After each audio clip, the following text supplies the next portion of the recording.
Hello everybody, I'm Anita and we are here today to look at the topic of wellness.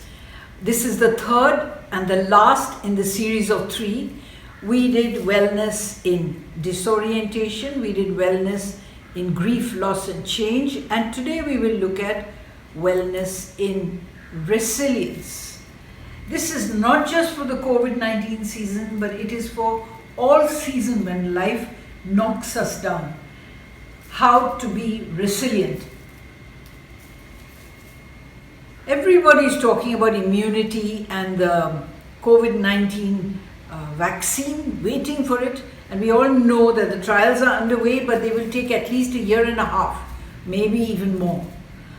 In the meantime, many people will die, many people will get stuck in their experience of diversity, stress, change, grief and even trauma. So, the vaccine aims to build up our immunity. How do we build up immunity to face the knocks of life? Resilience is like immunity. When a person is low on resilience and gets knocked down by an event, by a natural disaster, by a mishap, they are not able to function. But another one who's resilient, when they get knocked down, they just bounce back, retain their balance, remain calm and in control, and are able to respond, not react. So resilience is a way of behaving, thinking, adjusting our spirits to the knocks, injustices and sickness of spirit. It gives us the strength to pick oneself up and to get back into the flow. It bends us through change but does not break us. It brings change to a point where we can reinvest the potential of our personalities in every way in the new direction and grow in new ways. It enables us to work to full capacity. It's an immunity of the spirit. I call it immunity of the spirit because it's in the spirit that we are resilient and we can move forward or not. If we are resilient, we continue to work productively, we build meaningful relationships, and we positively influence the communities we touch. Let's look at this doll. It's a Japanese version of a spring-back doll. You must have seen several examples of this, different varieties, but this one is able to spring back because of that red circle in the center. I've put the red circle, but that is the location of its center of gravity. Because the center of gravity is located in such a way that when the doll falls down, it's able to roll back. How can we be people who roll back? Only if we have resilience can we do that. Spring back. This ability to develop resilience, it's a life skill. It's a day-to-day life skill. It's not for people who are mentally ill, chronically mentally ill. It's a day-to-day skill to deal with life. And just like any other skill, with perseverance, patience and practice, we can build it up. And since it is something that has to do with the heart, especially when the heart gets hard and gets stuck, it's a journey of the spirit. And for that we need God to be our traveling companion. Actually, the pandemic is a very good opportunity to build these skills, not just for this season, but for all seasons. Let's look at the first thing that will help us. We may feel completely knocked out and we may feel weak and unable to cope. But resilience begins with a choice. We realize that we have the choice which gives us power over the moment. And the choice is between what we have to leave behind with the past and what we take with us, or the new ways in which we look at the future. That choice is a very powerful thing. Let's look at some of the things that we can hang on to, return to old lifestyles, structures, values. You keep hearing people in conversation says, I'm waiting for the old norm to come back. But this is an opportunity not to return to an old defective norm, rather to look at new ways of coping. Replacing this old lifestyle with structures, values, with godly norms. Wow, an opportunity to recreate the world. Wow, isn't that mind-boggling? It is. And it is there in our hands if we recognize that we have the power of choice to make a new world. Not wait for the old normal, but look for a new normal. That we can start one step at a time, a revolution of choice. Wonderful. The next thing I want to focus on is going to show you a small video clip of a mountain goat leading her young one up a steep rocky mountain.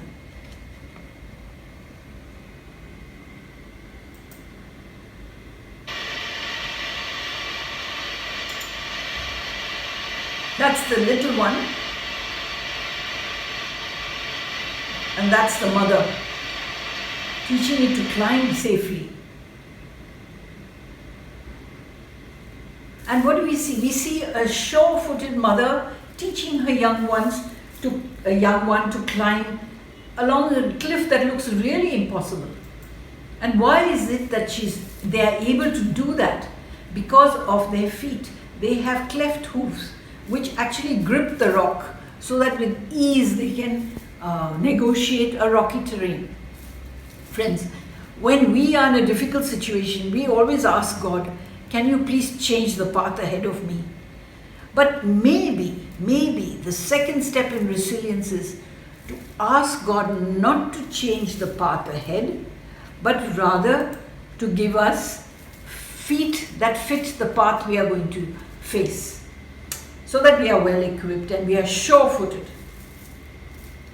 So we begin by leaving the past behind, we exercise choice, we ask for the right feet.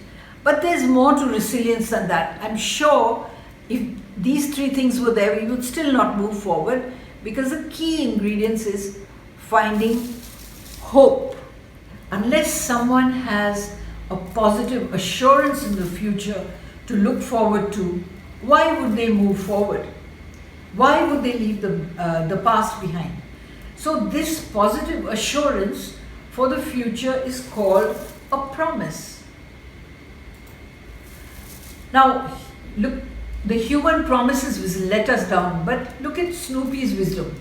He knows that the secret of life is to look up.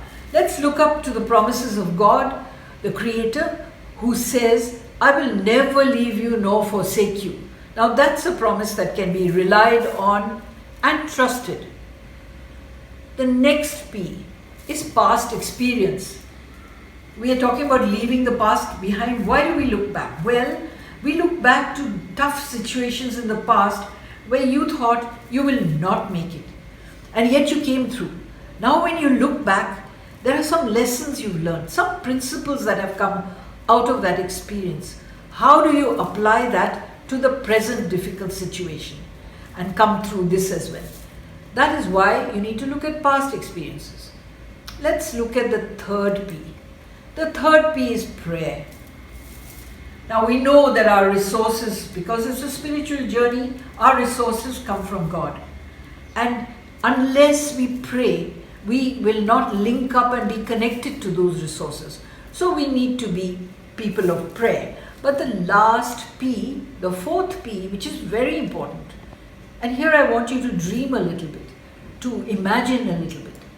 And the last one is a new perspective. Look at Snoopy. You can never imagine Snoopy lying down and the bird being face to face with him, and yet they found a way to do that. The new perspective. You know, when something negative happens to us, we go into mental lockdown. We go into that self-focus and we believe that's reality. But there are so many ways of looking at what's happening. So to give us a little bit of creativity, a little bit of critical thinking, I would suggest when you face a difficult situation, think of new perspectives for that situation. So let's look at some of the ways we can do that. You can look at your own, definitely.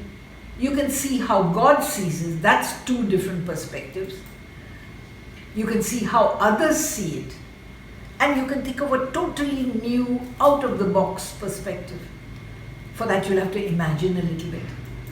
Lastly, of course, the humorous one. Let's look some more at Snoopy's humor. Here he feels like a victim of dog food. He says, I only get dog food, others are eating turkey. But he soon switches that perspective.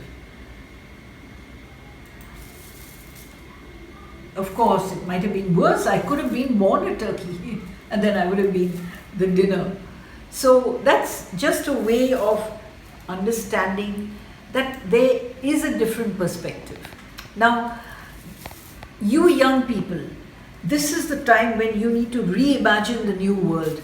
You need to think about different areas. How can you build a new world that is better and that depends on your choice and is within your control? So let's look at area of teaching and learning. One thing that has become very obvious is that the teaching and learning has gone digital in COVID-19, and that digital teaching and learning style is based on the age of the first industrial revolution, which creates learners to follow instructions, memorize facts, gain specific skills.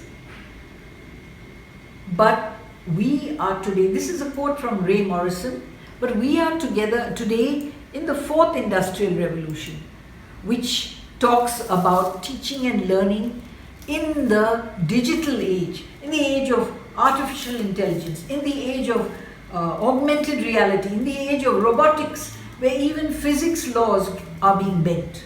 So how does our teaching and learning adjust to that?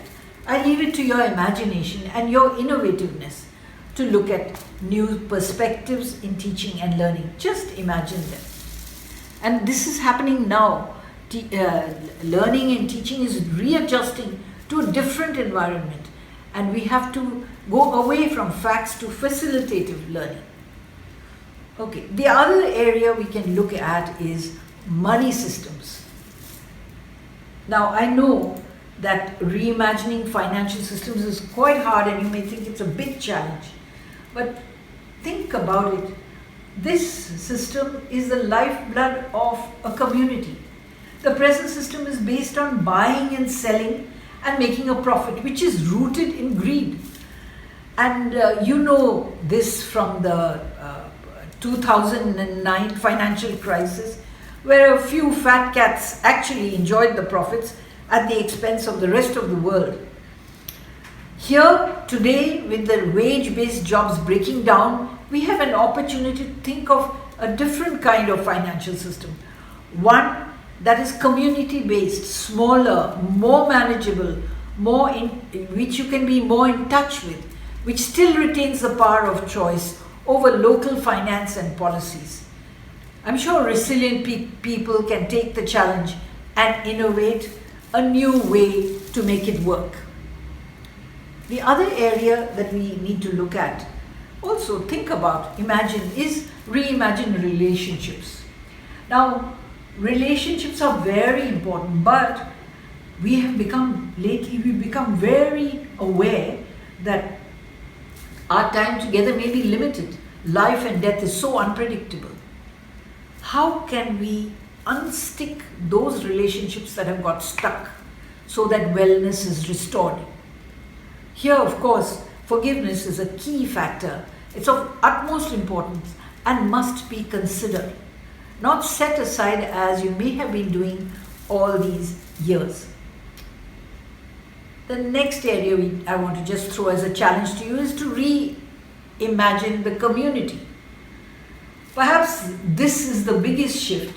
How can we build a community where empathy, a shared focus, and generosity for each other replaces the self-focus of social media? It's already happening. The change is already happening. The real test is going to come when the vaccine is produced to see how freely it is made available for us. More than that, how can we build a community that is just and environmentally friendly? These are challenges.